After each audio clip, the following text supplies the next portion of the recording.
Hindi kumpleto ang gala mo sa Singapore kapag walang food trip.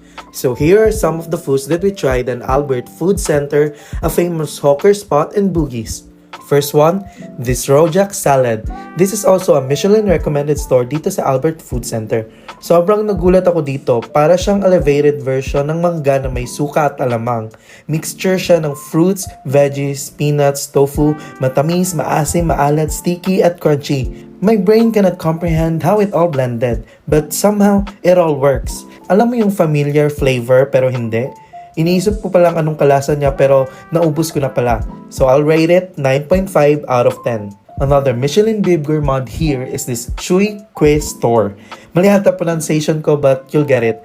Para siyang traditional rice cake dish topped with dried radishes. The rice cake is bland but it complements the dried radish on top na medyo salty.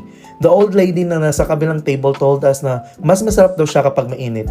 For this, I'll rate it 7 out of 10. Last but not the least, we also tried something familiar naman, xiaolongbao and chili oil dumplings. Grabe, you can never go wrong with dim sum talaga. Wala na akong masyadong video dito guys at in-enjoy ko na talaga yung foods, but I'll give it 10 out of 10. So after that, nasa Bugis naman na kami, gumala na lang kami ng slight. So yun lang, bye-bye!